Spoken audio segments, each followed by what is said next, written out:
আজকে সংস্কার করতে যারা বাধা সৃষ্টি করেছেন, আমি বলবো দীর্ঘ 16 বছর কোথায় ছিলেন? রাগ ডাক সেটাই বলবো, বিএনপি আপনারা কোথায় ছিলেন? প্রতিবার ঈদের কথা বলেছেন, ঈদের পরে আমরা আন্দোলন করব, ঈদের পরে সংগ্রাম করব, ঈদের পরে সেইটা করব। হাজার ঈদ চলে গেছে, আপনারা আন্দোলন করতে পারেন নেই। সুন্দর একটা নির্বাচন উপহার দেওয়া সম্ভব নয়। আগে সংস্কার হবে, তারপরে নির্বাচন হবে। রাষ্ট্র সংস্কারের মধ্যে আমি বিচার বিভাগের স্বাধীনতা চাই, বিচার বিভাগের পূর্ণ স্বাধীনতা চাই। আজকে আমরা কি দেখেছি? সরকার পরিবর্তন হওয়ার সাথে সাথে সমস্ত আসামিরা খালাস হয়ে গেছেন। আবার সরকার পরিবর্তনের সাথে সাথে অনেক আসামি জেলে ধুকে ধুকে পড়ছেন।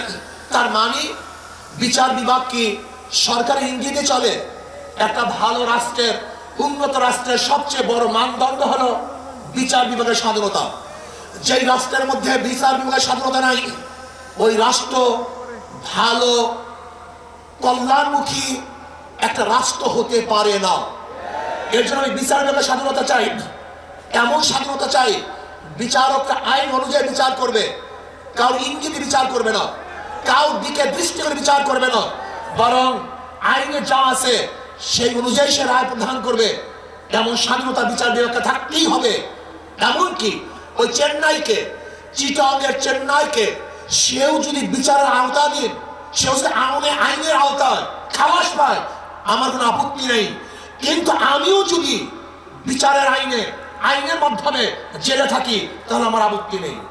বিচার বিভাগকে স্বাধীন দিতে হবে, কারোর ইঙ্গিতে বিচার বিভাগে চলতে পারে না। যদি বিচার বিভাগের স্বাধীনতা না থাকে, মান হাফেরা হুফেরা, তুমি যেই গর্ত খুঁজবা সেই গর্তের মধ্যে একদিন তুমিই পড়বা। এই জন্য বিচার বিভাগের স্বাধীনতা চাই। নাম্বার 2, সংবিধান সংস্কার।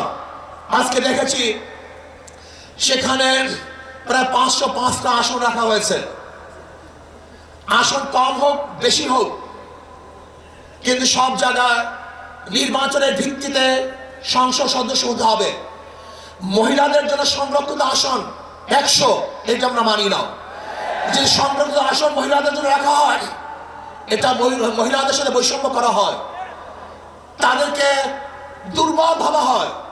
আমরা তো কোঠার বিরুদ্ধে আন্দোলন করেছিলাম, যদি আবার মহিলাদের জন্য কোঠা রাখা হয় তাহলে আমরা আন্দোলন সাকসেস হই নাই। আমরা বলবো মহিলারা সরাসরি নির্বাচন করবে, নির্দিষ্ট কোনো কোঠা আমরা চাই না। কোনো মহিলাদের জন্য নির্দিষ্ট কোঠা থাকবে না, তারা নির্বাচন সরাসরি করবে। কাজী আমি অন্তর্বর্তী সরকারকে বলবো, মহিলাদের জন্য কোনো নির্দিষ্ট আসন ইসলামী আন্দোলন বাংলাদেশ, এটা আমরা মানতে পারি না, এইটা আমরা চাই না। আমরা চাই দ্বিকক্ষ বিশিষ্ট হোক, এককক্ষ বিশিষ্ট হোক, পিয়ার সিস্টেমে নির্বাচন হবে, সংখ্যানুপাতিক হারে নির্বাচন হবে। যদি সংখ্যানুপাতিক হারে নির্বাচন না হয়, পিয়ার সিস্টেমে নির্বাচন না হয়, তাহলে আবারও কালো টাকা সরাসরি হবে, বেশি শক্তি ব্যবহার করা হবে, মানুষের ভোট অধিকার প্রয়োগ করতে পারবে না। আমাদের আন্দোলন রাখতে হবে।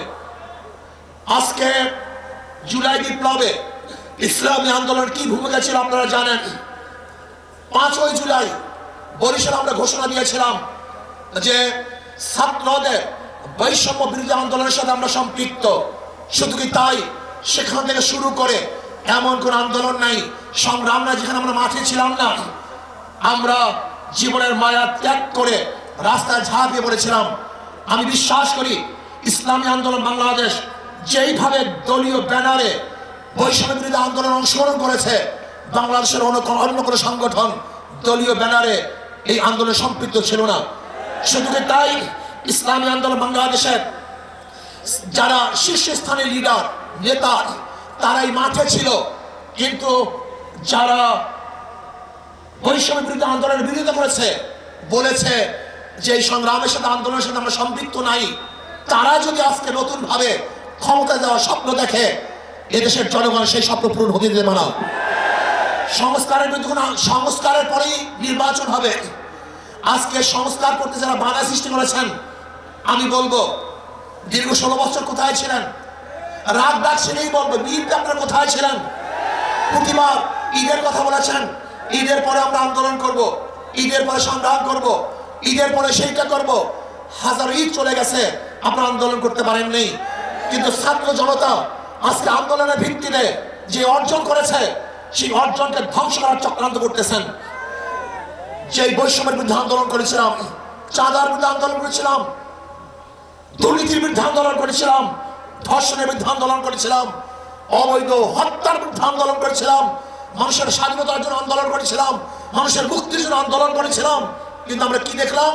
5ই আগস্টের পরে আবারও চাঁদাবাজি, আবারও দখলদারি, আবারও দুর্নীতি।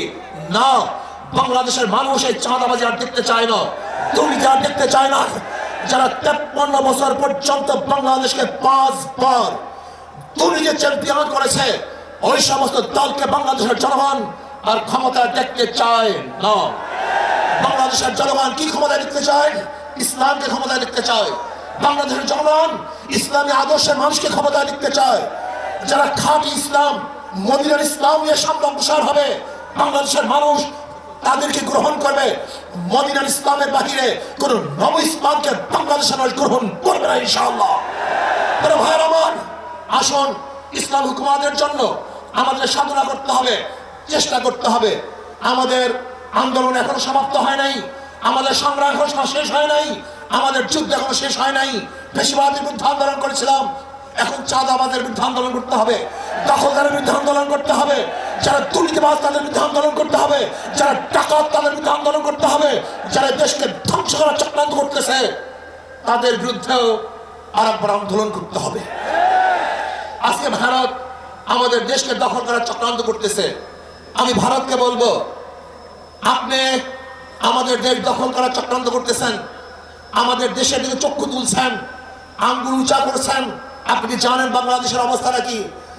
আমরা জীবনভর লড়াই করি, বেঁচে আসি, লড়াই করি, বাঁচবো ইনশাআল্লাহ। আমরা জীবনভর লড়াই করেছি, আরো লড়াই করব, লড়াই করতেই থাকবো। যতদিন পর ইসলাম হুকুমত না কায়েম হবে ততদিন পর্যন্ত ইনশাআল্লাহ মাঠে থাকবো, ময়দানে থাকবো। প্রিয় ভাইয়ের আমার, আগামী নির্বাচন আসতেছে, নহে সমাপ্ত কর্মমদের অবকাশ কোথায় বিশ্রামের। আজকের থেকেই আমাদের কাজ শুরু হবে। মাঠে ময়দানে প্রত্যেকটা দাঁড়ে দাঁড়ে ঘরে ঘরে গিয়ে মানুষকে ইসলামের কথা বোঝাতে হবে, ভোট আদায় করতে হবে, ইসলামের পক্ষে আমরা ভোট নিয়ে আসবো। আল্লাহ আমাকে এবং আমাদের সবাইকে ইসলাম হুকুমত কায়েম করার চেষ্টা করার এবং সর্বোচ্চ ত্যাগ করার তৌফিক দান করেন। যুব কনভেনশন শুকরিয়া আদায় করছি, যারা আয়োজন করছেন সবাইকে ধন্যবাদ জ্ঞাপন করছি।